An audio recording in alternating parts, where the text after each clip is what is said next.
legendary dominators of the water's edge. There's almost nothing that can get in its way. Fearsome, prehistoric, giant. Very large, and they're certainly more than big enough to represent a danger to us. And the secret to even larger size may lurk in their ancient DNA. Code for a truly monstrous Croczilla. The propensity to become a giant is always present in the crocodilian lineages. I think the conditions are ready right now for a super croc.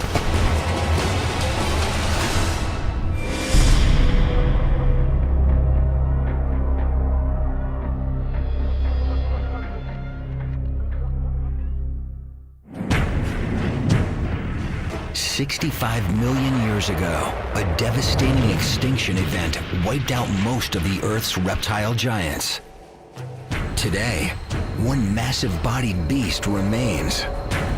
They avoided the extinction that nipped the dinosaurs in the bud, leaving only birds as descendants. It's really an incredible success story.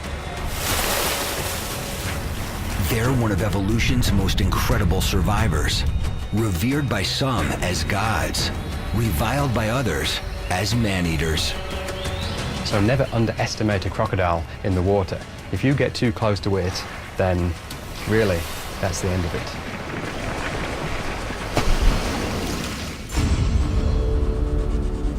it. Meet the world's largest reptile, the crocodile. They might not be quite as long as some of the giant snakes, but they're actually a lot heavier than those giant snakes, so they are actually the biggest reptiles on Earth. These prehistoric giants can grow to enormous sizes, yet fossil evidence reveals their ancient relatives grew even larger. If you go back 100 million years, there were crocodiles that were almost twice the size and probably about 4 to 5 times the weight of the biggest crocodiles today. In the late 1990s, paleontologists working in the Sahara Desert unearthed the bones of the largest crocodile ever known to roam the Earth, Super Croc. Super croc is the nickname. Sarcosuchus imperator, the imperial flesh croc. That is the technical name. Super Croc was probably 40 feet long. It would have been an absolute monster. Scientists think Super Croc, like today's crocs, was a powerful predator stalking unsuspecting prey at the water's edge. And Sarcosuchus was doing the same sort of things as these modern crocodiles are doing, except it was doing it 100 million years ago. Millions of years later, a modern croc still hunts like Super Croc and haunts similar habitat. Yet can it grow to its ancient ancestors' gargantuan size? How big can it get? Here in Darwin, in Australia's Northern Territory, one potential Croczilla candidate dominates the region's tidal rivers and estuaries. Known locally as salties, these are the largest of the world's 23 species of crocodilians, saltwater crocodiles. The largest saltwater crocodile ever measured stretched over 20 feet long. Yet to outlast dinosaurs, you need more than monster size. You need a heavy-duty arsenal of survival traits. Salties have thick, armor-plated skin, muscular limbs, strong jaws lined with over 60 bone-crushing teeth, and powerful tails extending almost half their body length. It's one possible clue to their future size potential, honed to perfection by evolution. Crocodiles' bodies are designed to survive. I mean, they could lose a limb, it doesn't matter. The dominant males are often missing a limb. You have an animal that's a survivor, and there's almost nothing that can get in its way.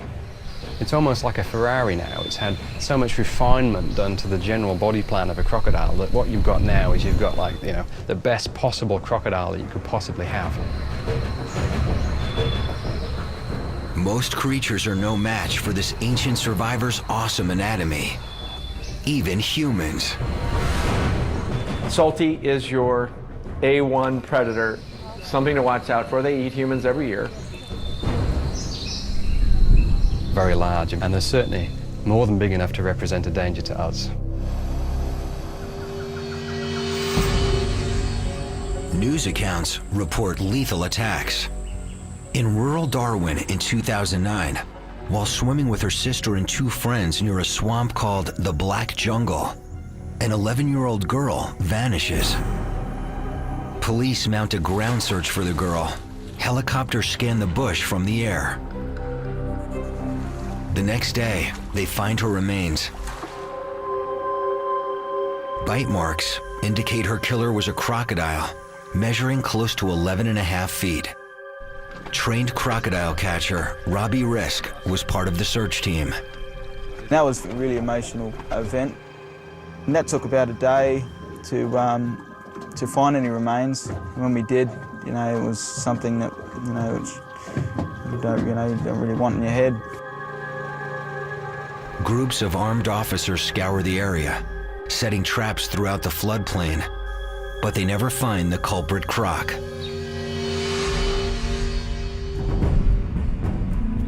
Though attacks like this are rare, salties probably kill about a half a dozen people a year. Yet officials estimate there are up to 150,000 of them moving from rural tidal rivers into Darwin waters. The unique thing about Darwin is that it's essentially a city that's situated right in the middle of crocodile habitat. And as they spread to urban and suburban areas, the odds of attacks on humans may be increasing exponentially. If most crocodiles in the tidal rivers here didn't move, they'd get killed by other crocodiles. There's just not enough food and there's not enough space to go around. And this is why you've got saltwater crocodiles moving along the coast towards Darwin. And more crocodiles every year are found in and around Darwin. And obviously the potential for disaster is so much higher.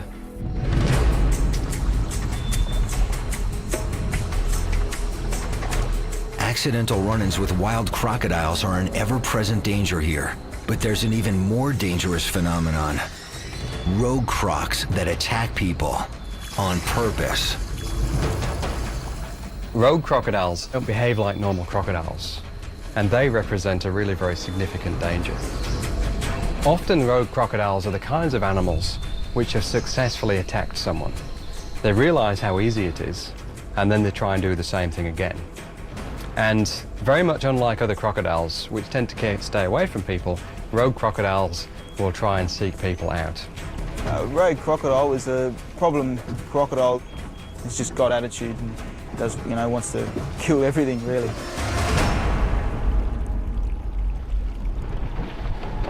To reduce the risk of an attack by a rogue or other saltwater crocodile, Darwin authorities operate an ongoing catch and remove management program.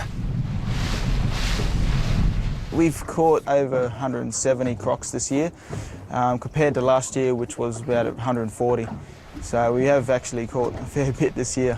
Might even break the record. What we're doing here is just checking and rebaiting the trap. Croc catchers like Robbie monitor over 60 movable traps. They keep them baited, and when they find crocs inside, they remove them, mark them, and record their size. The largest salty Robbie's ever caught measured over 15 feet. But any size croc can do some damage. 3 meters, 4 meters can actually crush skulls and stuff like that. When you work with crocodiles, you have to be very respectful of what they're capable of. And if it goes wrong, that's when you lose your hand, that's when you lose your arm, that's where potentially you could lose your life. Today, crocodile specialist Dr. Adam Britton is riding along with Robbie. He's collecting DNA to help create a genetic map of Darwin's crocodiles. What we're doing is we're taking tissue samples from crocodiles that we're catching in Darwin Harbour, and we're comparing them with tissue samples from crocodiles that we're going to be collecting across the northern coast of Australia. And what that's going to do, hopefully, is tell us a little bit about where the crocodiles that are moving into Darwin Harbour are actually coming from. Dr. Britton's map may someday pinpoint a breeding colony of giants, But for now, his research is geared toward keeping the peace between humans and a potentially deadly crocodile species.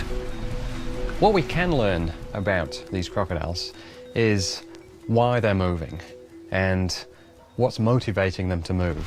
And if there's a risk of crocodile attack, then you have to try and reduce that risk. Then hopefully we can figure out how to make it safer for people. And then people will be more likely to put up with crocodiles that live on their doorstep. Well, here we are at number 2 trap in Darwin Harbour. Just going to give it a pull. As you can see, I've just tested the trap. The croc comes in. As he comes into the trap itself, he'll actually pull down on the meat, the bait, which triggers the door as well. So it's a pretty simple mechanism and it works pretty efficiently. All right, off to the next trap. As the team heads off to check the next trap, they can only guess what size beast will take the bait.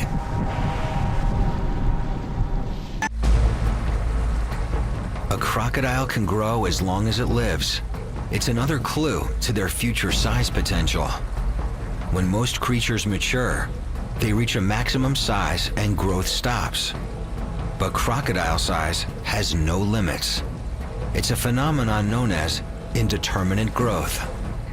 In captivity, with a steady food supply and fewer survival challenges, crocodiles may be able to live longer and grow larger than crocs in the wild. These animals pretty much grow until the day that they die, so it is possible that these animals are going to reach much greater sizes in captivity than they normally would in the wild. One of the largest captive crocs ever recorded, a saltwater crocodile named Gomek, lived here at the St. Augustine Alligator Farm Zoological Park in Florida. Gomek maxed out at over 17 feet, weighing nearly a ton. He became a main attraction, drawing audiences to his feeding shows in droves. Today, his supersized legacy lives on in another huge salty named Maximo. So he's over 15 feet long, 1,200 pounds. He's an incredibly powerful animal.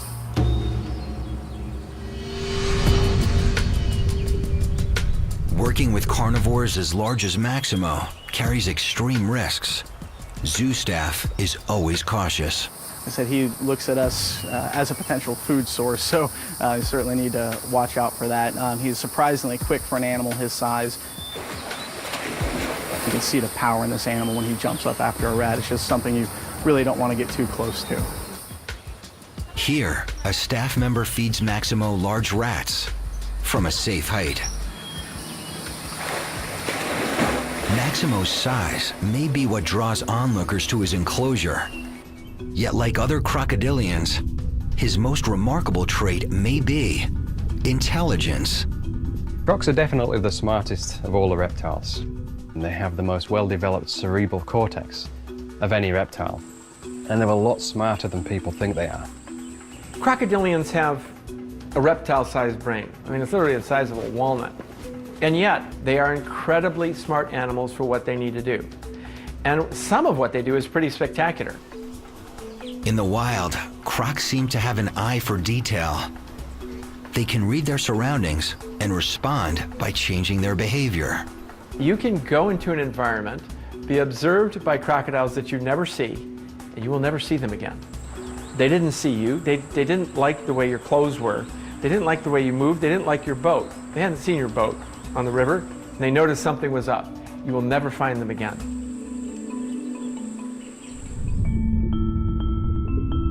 They may also display some form of memory. To be a crocodile, you want to know where the best place to hunt is going to be on a day-to-day basis. And you can't just stumble upon it every day. You have to remember, you have to learn.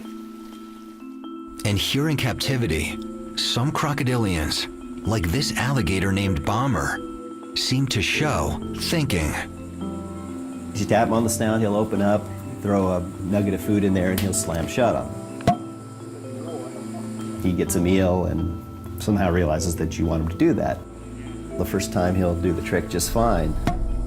The next time he'll move back about 2 inches. The next time about 4 inches. So he'll keep moving back.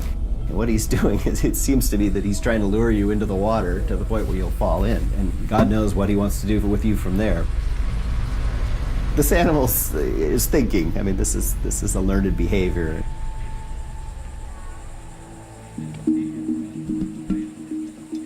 These ancient survivors are more than creatures of pure instinct, and Maximo's no exception. He's learned a routine for the show, and he knows time of day, so if we walk up onto that platform, right at 3 o'clock, he starts going through his routine that he has to go through for the feeding show. So that didn't take him very long to learn it all. Maximo! He was trained to kind of a 3-tap cue, so if you kind of pound the boardwalk 3 times, he'll still react to that.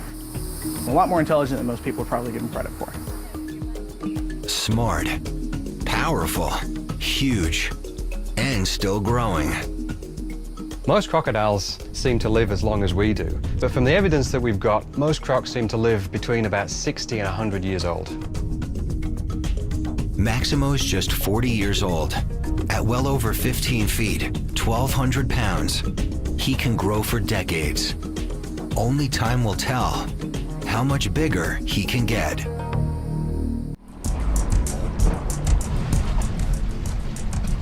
Oh, it looks like we've got a croc in this trap.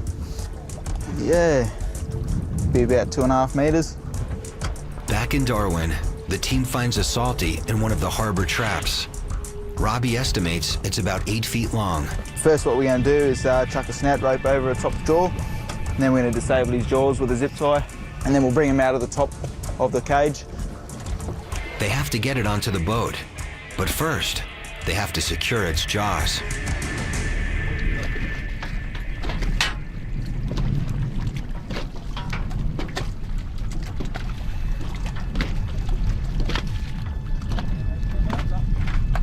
To get the croc to open its mouth, the croc catcher taps it on the snout. He slips a snout rope around its upper jaw.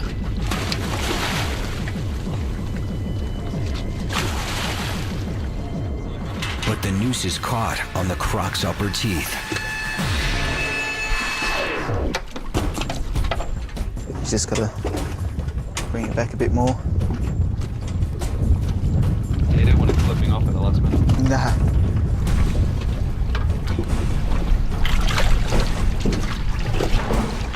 Finally, the noose slips over the teeth and into position around the upper jaw.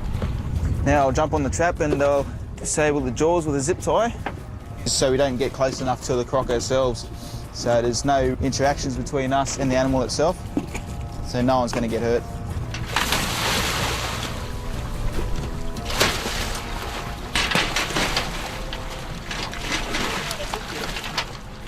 So now what we're going to do now is just duct tape his jaws together and then cover his eyes. Covering its eyes helps minimize stress. Eyes covered, jaws are secured. Now we're ready to bring them out of the trap.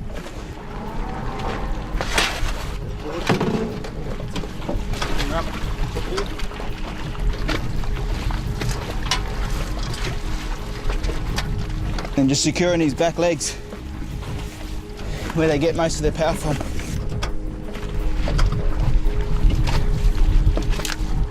The final part, just a bit of protection there from his other teeth that are protruding over the top jaw. So when we do handle him, he won't cut our hands up and stuff. Even with the croc's jaws zip-tied and taped, with one swing of its head, its large teeth can tear open human flesh. Yep. With the wild salty captured for relocation, Robbie and the team loaded onto the boat. Stop. Beautiful. When the croc's secure, the team ties new bait, resets the trap, and heads off to check the next one.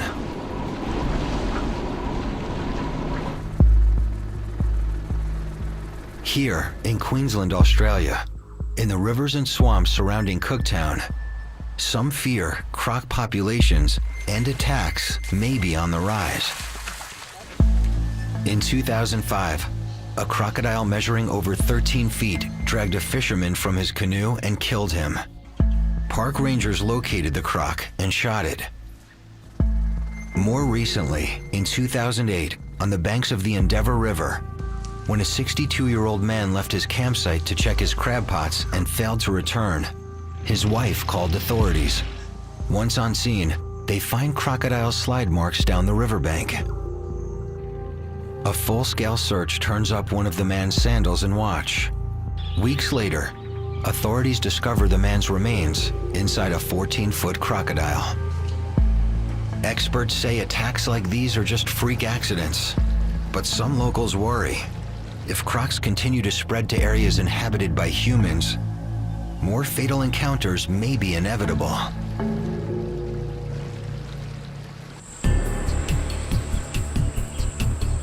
In Florida, at the St. Augustine Alligator Farm, biologist Dr. Gregory Erickson is studying a crocodile's main predatory tool, its bite.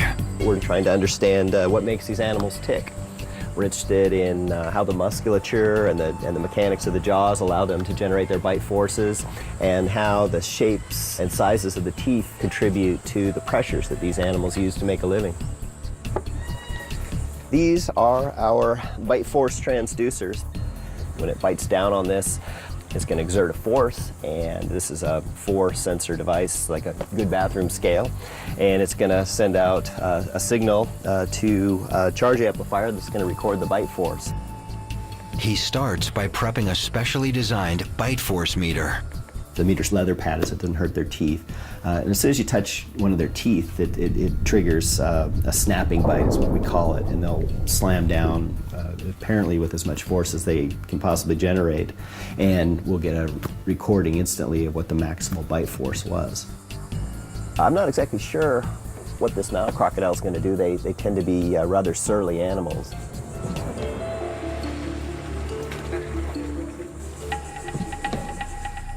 Together with curator Kevin Torregrossa and another park staffer, Dr. Erickson enters the croc enclosure.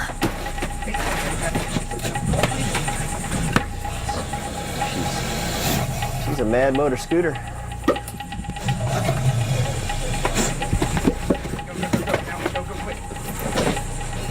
The crocodile fights, rolling and wrapping itself in the rope. Leave him right there.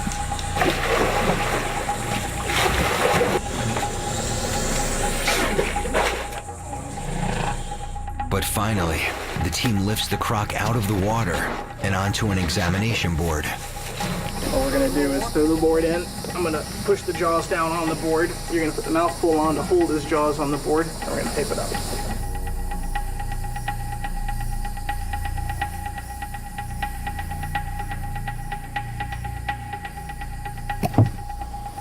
I hate that part. A wooden block props open the animal's jaws and prevents it from clamping down. Right there would be good. Okay, cinch it down, tight.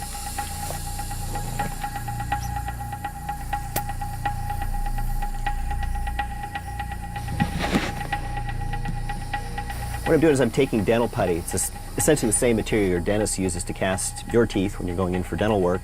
And I'm going to use this to make some copies of the more prominent teeth in this animal. Don't do this at home. Don't do this with your pet crocodile. Or your dog, for that matter.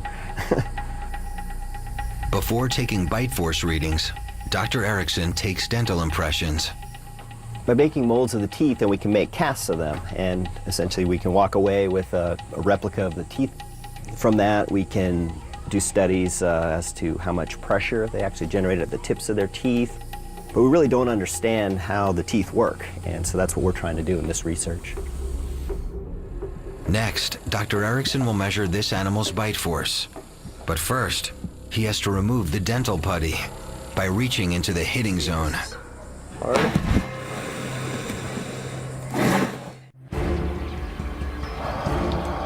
Another clue to crocodile's future size potential: predatory skill.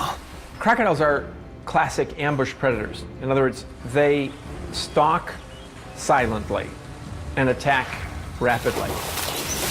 They can hide in a river with just a nostril and an eyeball sticking above the water. and prey on something that has no idea what's about to happen. Crocodiles are masters of their habitat. These animals have been around for 85 million years or more. They saw dinosaurs come and go. They saw lots of different types of mammals come and go, and yet they're still around. I think the key to these animals' survival is that they're incredibly adept at securing prey at the water's edge.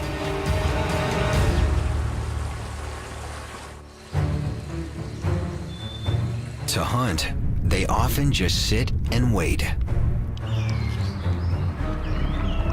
All animals have to have water, and so you've got a constant source of food coming to you, and all you have to do is get good at catching it.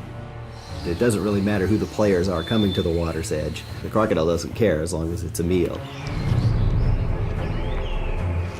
Hidden with its eyes, ears, and nostrils sticking just above the water's surface, a crocodile can use its powerful senses to home in on prey. They have these pressure receptors around their jaw, and literally they can detect changes in pressure through the water. They have an excellent sense of smell. They can smell animals and prey from quite a long distance away, and it could be several kilometers away. Their hearing's actually better than ours at low frequencies, and so they can hear the rustle of footsteps. They can hear animals moving through grass. Their eyesight is excellent too. They've got full color vision, and they can see at night very effectively.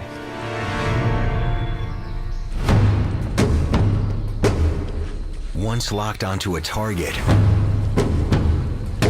a croc approaches unseen, propelled by its powerful tail.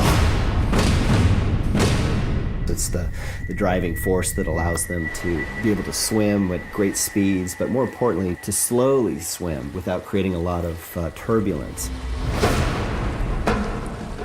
And if they see something come close to the water, they'll swim underwater for a distance, and then they'll come up a little bit closer, and they'll have another look, and they'll see what the situation is.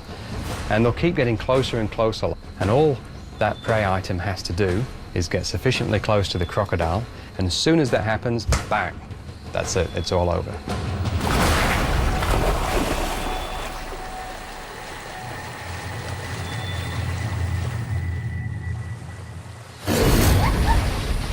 Launching an explosive surprise attack, a crocodile bites down with bone-crushing force, dragging its victim into the water to drown it. Sometimes it goes into a death roll. The crocodile may roll to try to disorient the prey item. Sometimes the animal's dismembered at that point. Maybe the animal will die nearby from bleeding. Ideally, the crocodile's trying to drown the prey item. Once the animal's drowned, of course, then it's secured a meal. Once its prey is dead, a crocodile uses its body to tear it to pieces. They just simply rip it apart with a motion of their head. They're like a tube of muscle, a little bit of flexibility, especially in the neck region, the armor. There's a little break in the armor there, so it can just yank its head back and forth and just literally rip limbs and bodies apart.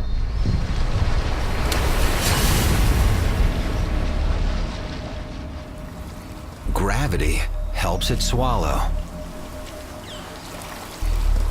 Okay, let's see if this is on it. Seems to be. Back in Florida, Dr. Erickson removes the dental putty from a nearly 8-foot Nile crocodile's tooth. This animal's really powerful. You saw right there, just touching that tooth set this animal off. They're a lot faster than we are, so you have to be careful. I mean, if we hadn't had that mouth taped shut, I'd be heading for the hospital right now. You never want to reach down into this area. We call it the hitting zone.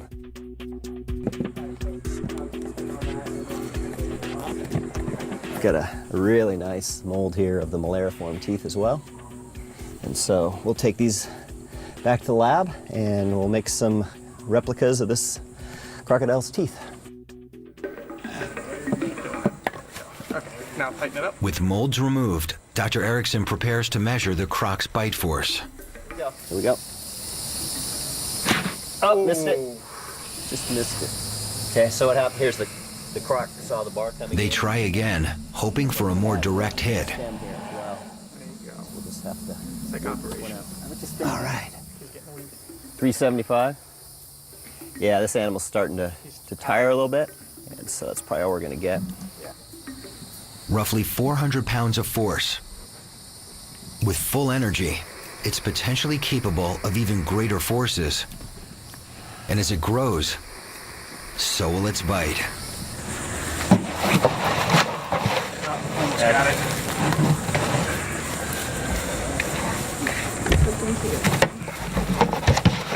Just let him run all the way back.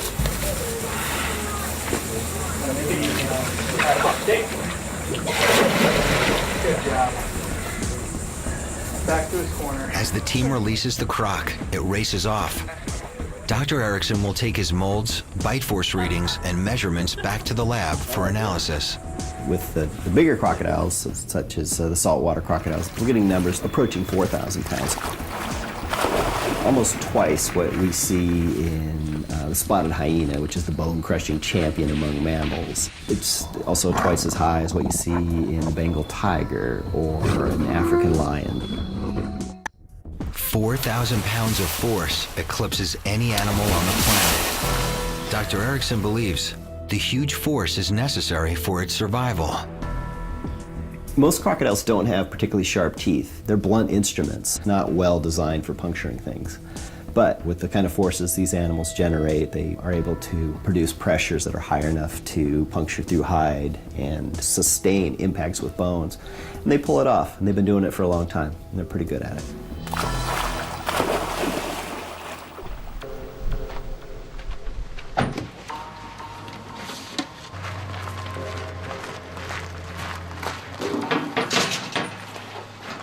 Back in Darwin, after finding a second croc in a harbor trap, Robbie and his partner transfer their catches to a truck. Measure them up. And then identification numbered. We always keep the heads up just to stop them from, regurgitating. And then they could drown because, their jaws have been taped up. This is a receipt book here. This is what goes to the croc farm, and we keep the other half. Record the sex and how we actually caught them, and also the size of the animal. The feature for these two crocs here are decided by the croc farm who we give them to. Being one a female, a fairly large one, they'll use for a breeder, where the other one is a male, they'll probably use for a skin product and or meat product. Yeah, two less out of the harbour for us to worry about, which is good. I'm glad we got them, and there's plenty more to catch.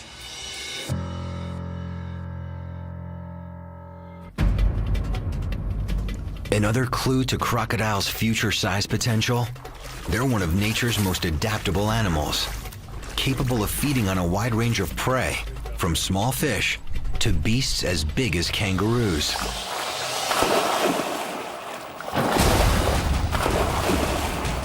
They're feeding on things such as clams and crustaceans and even insects, fish, frogs, you name it, turtles. They're able to feed upon a broad range if the opportunity presents itself, or if they're forced to do so just due to diminishing resources.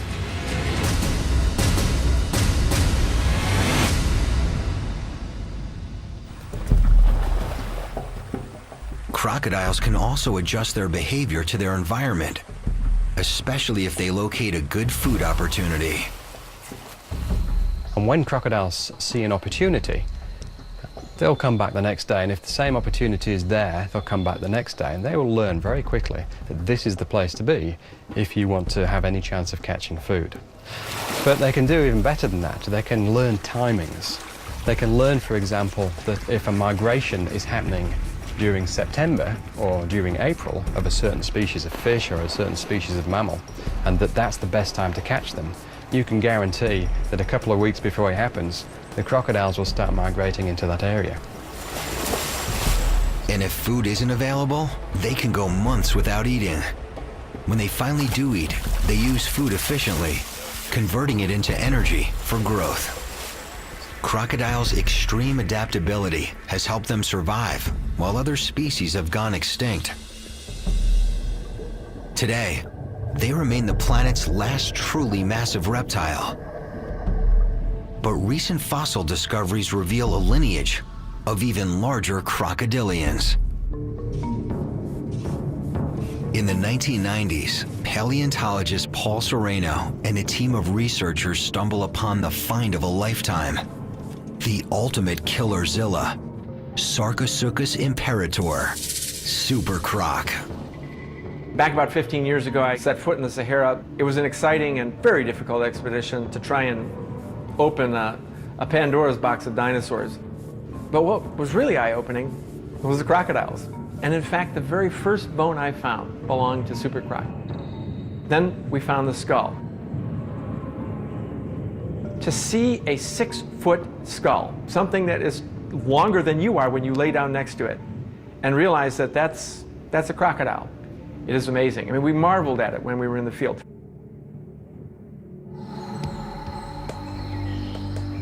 Roughly 110 million years ago, super croc stalked the banks of a river, coursing through what is now arid land.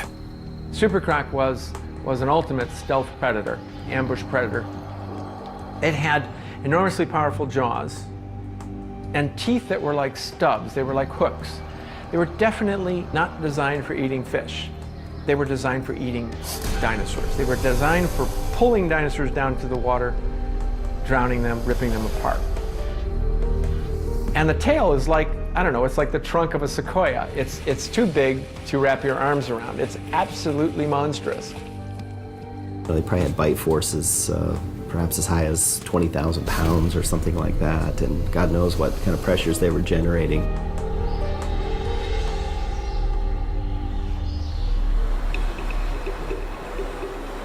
In his lab at the University of Chicago, Dr. Sereno continues to marvel at super croc's fossilized skull. This is the most complete skull of a giant super croc ever found.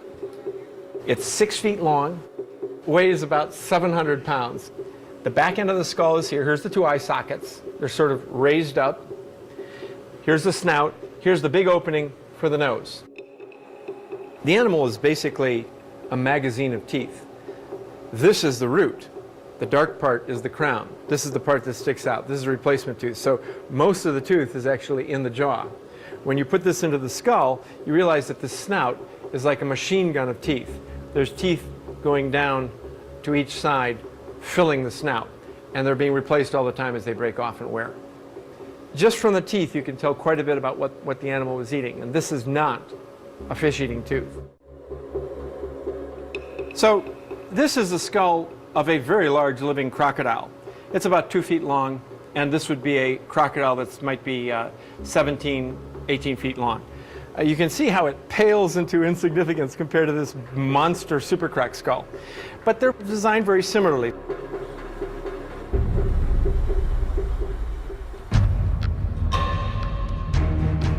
So, how big was super croc?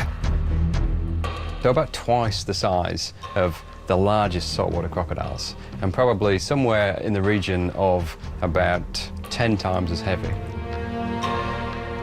Well, we think super croc was 40 feet long as a full adult. Yes, a croc the size of a school bus.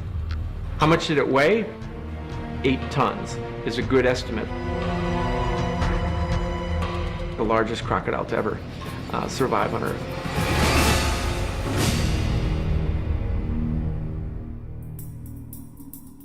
In Australia, croc catcher Robbie Risk and his partner are relocating 2 saltwater crocodiles from Darwin Harbor to a nearby croc farm.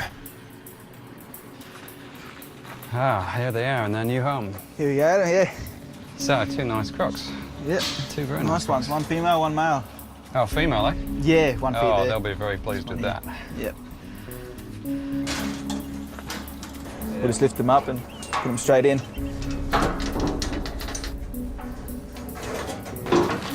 2, 3. I've got the light in. Nice. 1, 2, 3. With the crocs off the truck, Robbie heads back to the harbor to continue his work monitoring the traps. Right, now there's a bit they're not going to like.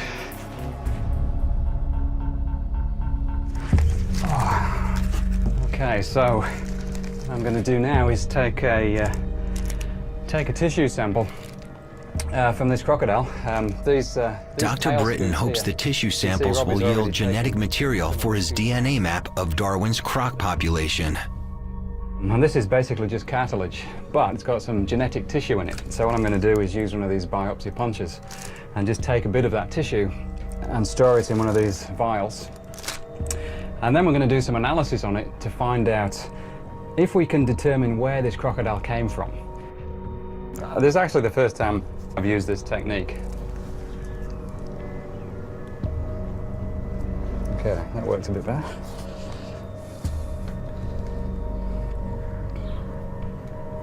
Obviously, it obviously stings a little bit, but for these crocodiles, they've got such thick skin. It's probably a bit like us having an injection. So that's the sample I've taken. It's just basically a hole through the scoot, and it's just connective tissue really, but we can get some genetic information from this. Stick it in there. So we can keep this for however long we need to, and then we send these down to the lab along with lots of others, and we should get some really useful information out of it.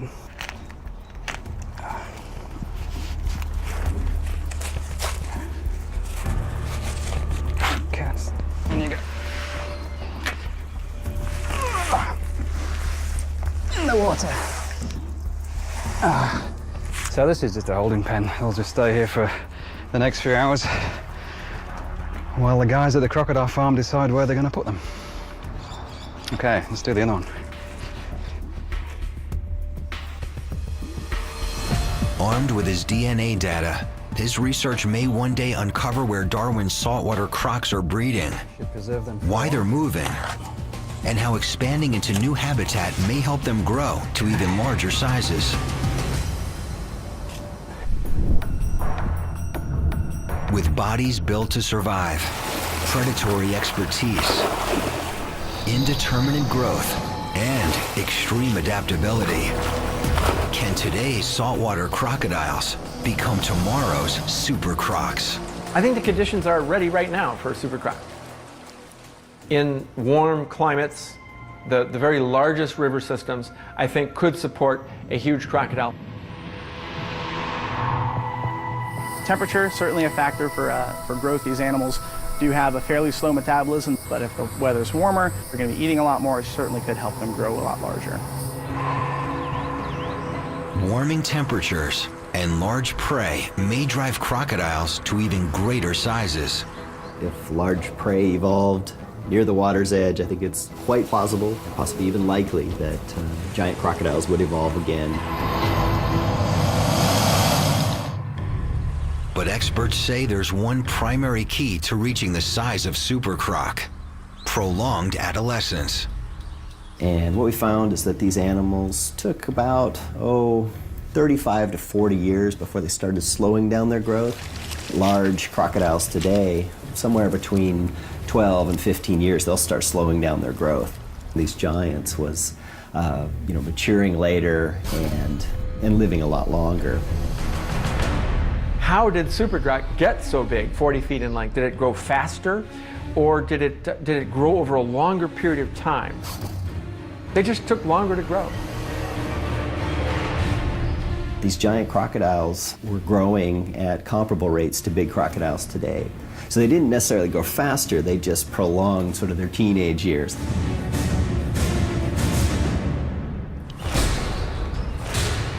With the right circumstances and an extended adolescence, modern crocs may someday morph into future giants.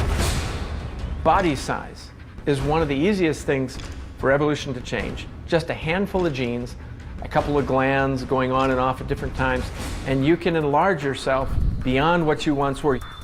What happened during crocodilian evolution is on about 6, 7, maybe even 8 occasions. Crocodile lineages reached gigantic proportions, animals 35 feet or more. The propensity to become a giant is always present in the crocodilian lineages. Life is not constant, life will change. And it may be possible that in the future, something as large and impressive and awesome as Sarcosuchus might one day exist again. So, how big can it get? If future salties size up to super croc proportions, this is what a Croczilla might look like. A fearsome predator stretching 40 feet long, weighing 8 tons. With a powerful 16-foot tail, a 6-foot skull, teeth like railroad spikes, and jaws capable of biting down with 20,000 pounds of pure predatory force. One colossal example of how big it can get.